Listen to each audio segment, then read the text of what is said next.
Hey everybody, how's it going? Welcome to your weekly mini reading for the week of February 5th to February 11th. Today I'm going to be channeling some messages to you directly from the spirit realm, directly from your spirit guides, in hopes of giving you some messages of love, light, healing, connection, compassion, all those beautiful things, and for something for you to focus on this week with regards to your own intuition, your own spirituality, or your connection to your own spirit guides.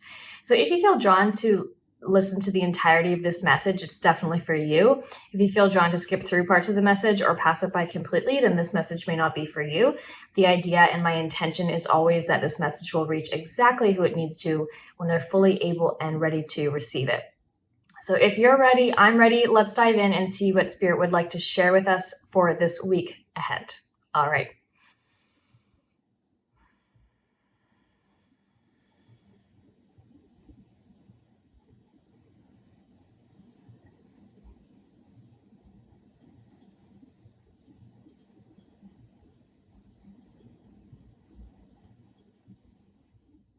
So the animal guide that I'm getting right away here for our first message is deer. Okay, so deer spirit is coming in first. And what else?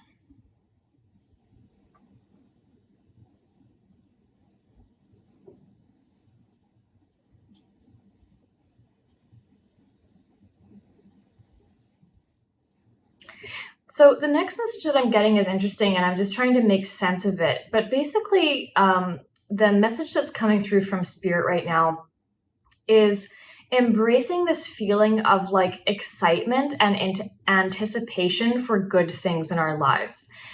What I'm feeling and sensing around this is that a lot of us have been programmed and conditioned and even socialized to expect things going wrong, expecting failure, expecting things to not go our way, expecting things to not work out, expecting the worst in things.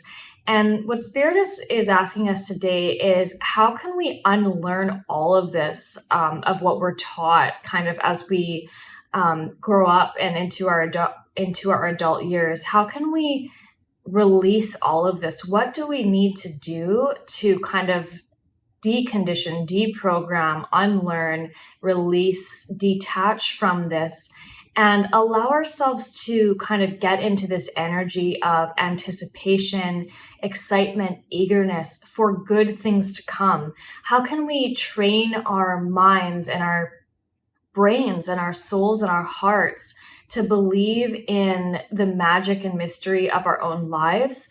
How can we allow ourselves to plan things that we know are going to give us joy and satisfaction and magic and fulfillment, right? So it's kind of like entering into a new higher vibrational energy on a regular or daily basis, where we get to feel that excitement for something that we enjoy doing or something that we could plan for ourselves to enjoy doing, whether it's the next day, the next week, the next month, in the next 6 months, the next year. Like, how can we bring this energy of anticipation and manifestation and creation into our everyday lives so that we're always actively kind of collaborating and co-creating with the universe in order to kind of actualize a life that is exciting again, that brings us fulfillment and passion and satisfaction. Like, what is it that we need to do on all levels, but especially within the mind, to create that energy of anticipation and excitement? What would that mean or look like for you? And what would you be doing every day to nurture that? Okay, so I really hope that makes sense. That's the second message. I'm also getting Panda quite strongly as the next animal guide coming in. Okay, it's a third message, so Panda spirit. And let's see what else.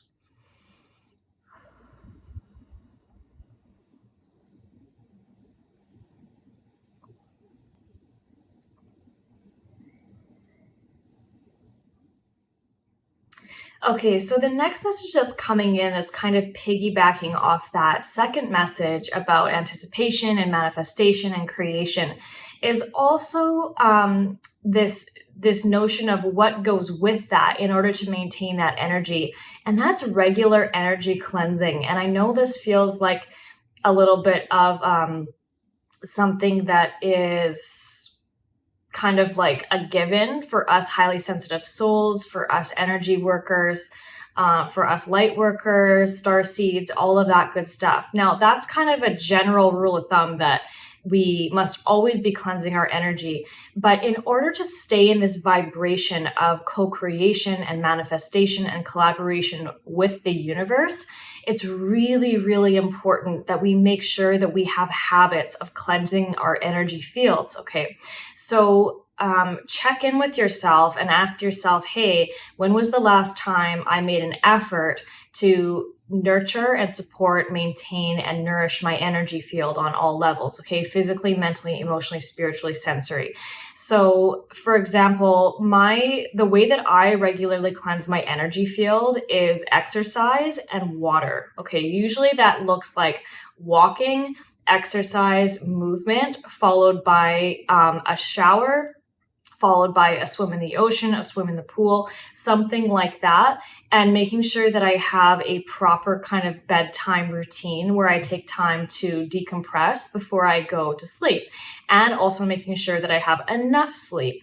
All right. So it's going to look different for everybody depending on how your soul operates and how your energy body operates, right? But being able to maintain a squeaky clean energy field and energy body is necessary to make sure that we stay on this high and elevated vibration so that we're able to tune into the frequencies of creating the life that we want. So therefore, if we're getting bogged down by energy around us, whether it's consciously or unconsciously,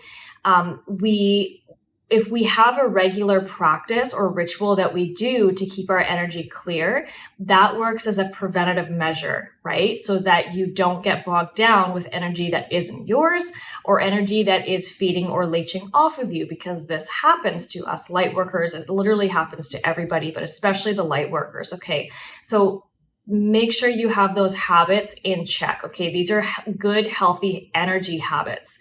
As light workers, star seeds, highly sensitive people, highly sensitive souls that we all need to have. Okay. So review what you feel that you need to do on a regular basis, even if it means putting in a little bit of extra effort, to make sure that your energy field is cleared. Okay. And one way to kind of tune into what that would feel like for you is usually going to be something either grounding or usually something that excites you and brings you joy. Okay, so what is that for you? And make sure that you integrate that time in your day, no matter what, to clear your energy field. Okay, so that's the fourth message, just to see if there's anything else from Spirit.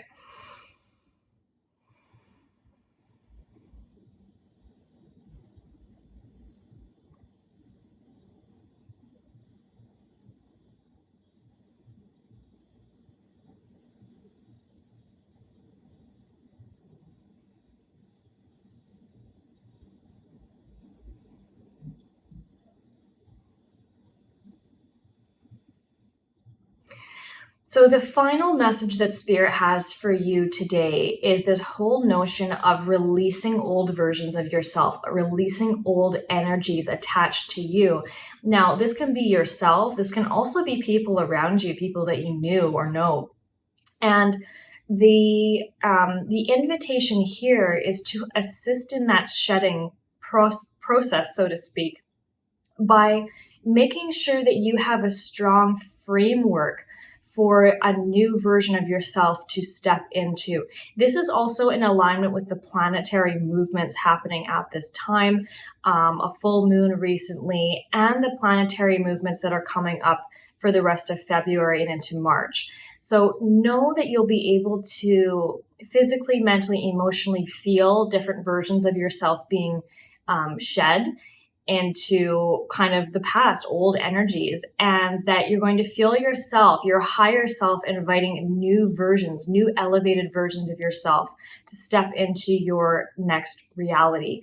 Okay, so this is why that second message about co-creating, manifesting, and collaborating with the universe is so important, because this type of energy, along with cleansing your energy field, will allow you to see old versions of you and what that fed off of, or what that how those versions of you were kept in place in loops, perhaps even karmic loops, and how you're going to start releasing them, shedding them, detaching from them, letting them go. And you're being invited to step into who your soul is asking you to be at this next leg of your journey. Okay.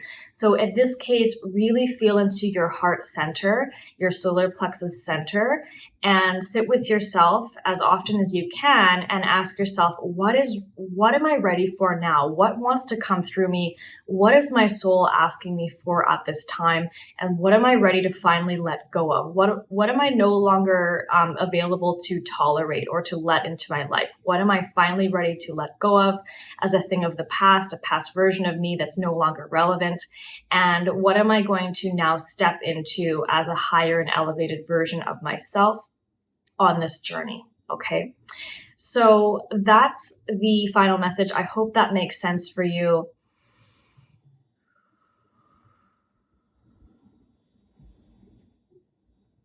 And Spirit is even just adding here for this last message that if it helps for you to sit in meditation, for those of you who enjoy meditation or just quiet alone time and space, which I'm sure a lot of you will enjoy those things because we have that in common, put on some soft music and you can even do a cord cutting exercise. You can do a shedding exercise where you see kind of energy melting away from you, being kind of lifted off of you, and a new self emerging. That would be a very beautiful meditation to practice, to get into the flow of what your soul is asking for you this week and in the coming months. Okay, so let's leave it there.